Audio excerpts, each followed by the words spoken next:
یہ میری خوش قسمتی کہ میں حضور کا امت ساری زندگی اس کا شکریہ ادا کرتا رہوں تو کہ شکر ادا ہم حضور کی امتی نبی انتظار کرتے رہے، نبی منتظر رہے۔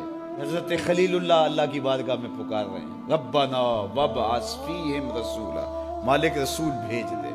کوئی کہتا ہے لیسا بفظ ولا بغلظ، وہ ترشرو نہیں ہوگا، سخت مزاج نہیں ہوگا، ماتھے پہ شکنے لانے والا نہیں ہوگا، وہ پیار بانٹنے والا ہوگا، بس وہ آیا جا رہا ہے۔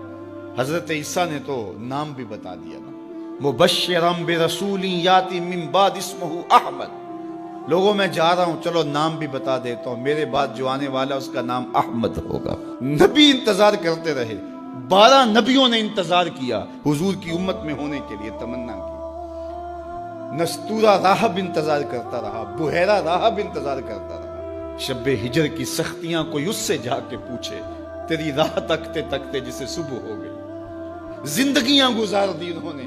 سلمان فارسی کی کہانی سن لو، مجوسی کے بیٹے تھے، حق کی طلب میں نکلے، باپ نے گھر سے نکال دیا، ایک پادری کے پاس جا کے رکے، زندگی بھر اس کی نوکری کی۔ جب اس کا آخری وقت آیا، اس نے کہا میری تدفین کے بعد غموریا چلے جانا، وہاں کا پادری خدا رسیدہ ہے، تجھے اس سے کچھ مل جائے گا۔ کہتے میں وہاں سے غموریا آ گیا، پھر اس پادری کی ساری زندگی خدمت کی۔ جب وہ مرنے لگا تو اس نے کہا کوئی ایسا شخص نہیں ہے جس کے پاس اب میں تجھے بھیجوں، لیکن نبی آخر الزماں کے ظہور کے لمحے آ گئے، تو یہاں سے یثرب چلا جا، وہ اس نبی کی ہجرت گاہ ہوگی، تیری زندگی سنور جائے گی، تو نے بڑی محنت کی ہے، بڑی نوکری کی ہے میری۔ کہتے میں نے اس کو کہا کہیں ایسا نہ ہو میں دھوکہ کھا جو مجھے کوئی نشانی بتا دے۔ اس نے کہا 3 نشانیاں، ایک صدقہ نہیں لے گا، دوسرا ہدیہ رد نہیں کرے گا، تیسرا 2 کندھوں کے درمیان مہر نبوت ہو۔ کہتے ہیں میں نے اس کی تدفین کی، یثرب کی جانب جاتے ہوئے ایک قافلے میں شامل ہو گیا، انہوں نے مجھے پکڑ کے اپنا غلام بنا لیا، لیکن میرے پہ مہربانی یہ کی کہ مجھے بیچا جا کے مدینے میں۔ ایک یہودی نے مجھے خرید لیا، میں اس کے باغ میں گوڈی کرتا تھا، کام کرتا تھا، کھجوریں توڑتا تھا، لیکن میں انتظار میں تھا کہ کبھی وہ نبی آخر الزماں آئے تو مجھے دید ہو، کبھی عرش پر، کبھی فرش پر، کبھی ان کے در، کبھی در بدر۔ غم عاشقی تیرا شکریہ، میں کہاں کہاں سے گزر گیا۔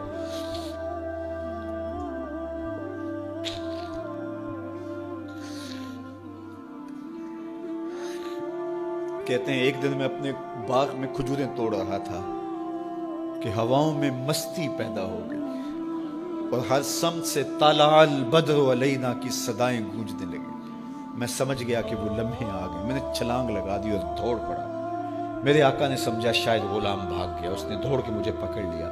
میں نے اس کو کہا کہ میں نوکر تیرا ہی ہوں، لیکن دل نوکر کسی اور کا ہے، میں بھاگوں گا نہیں، مجھے جانے دے۔ میں کچھ کھجوریں لے گیا تھا صدقے کی نیت سے، جا کے حضور کو پیش کی۔ آقا کریم نے فرمایا ہم نبی صدقہ نہیں لیتے۔ کہتے ہیں نشانی ایک پوری ہو گئی، کہتے ہیں کہ میں کچھ دنوں کے بعد اور کھجوریں لے گیا اور میری نیت ہدیہ کی تھی، میں نے پیش کی، حضور نے قبول فرما لی، لیکن میں بھی کہتا تھا تیسری نشانی بھی پوری ہو لے تو پھر مانوں گا، اور وہ کیا تھی؟ 2 کندھوں کے درمیان مہر نبوت۔ کہتے ہیں ایک دن حضور میرے باغ میں آئے اور آقا کریم نے اپنے مبارک کندھے پہ چادر رکھی ہوئی تھی اور چادر کی اوٹ میں مہر نبوت چھپی ہوئی تھی، اور میں پیچھے ہو کے دیکھتا تھا، اور میری آرزو یہ تھی کہ کوئی تیز جھونکا ہوا کا آئے اور چادر ہٹ جائے اور میں مہر نبوت کی زیارت کر لوں۔ حضور میرے ارادہ قلب سے آگاہ ہوئے، فَأَلْقَى إِلَيَّ رِدَاءَهُ، حضور نے چادر اتار کے میری جانب پھینکی اور پھر ایسے رخ کر کے فرمایا انظر الی ما امرت بہ، اس پادری نے جو بتایا تھا دیکھ لے آ کے۔ تو کہا میں نے دیکھا کہ حضور کے 2 کندھوں کے درمیان۔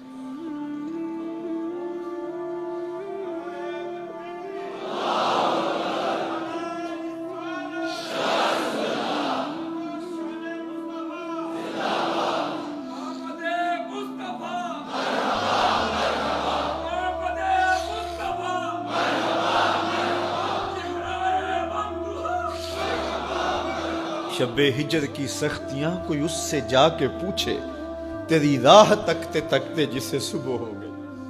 ہم نے تو کوئی انتظار نہیں کیا نا، ہم نے تو کوئی دکھ نہیں سہا، ہم سوئے تھے مقدر جاگ اٹھے. ہمارے والد مسجد سے مولوی صاحب کو بلا لائے. انہوں نے کان میں آ کے کہا مبارک ہو تو حضور کا نوکر بن کے آ رہا.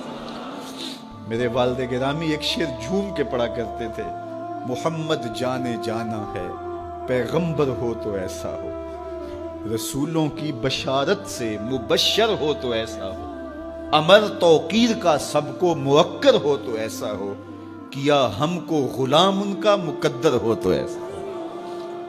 میں اپنے مقدر پہ قربان نہ جاؤں, آپ اپنے مقدر پہ نثار نہ جائیں. ہمیں وہ نبی ملا جو نبیوں کا نبی. بنو سعد کے مقدر بھی جاگ اٹھے. اللہ اکبر, کیا وہ خوش نصیب وادیاں تھیں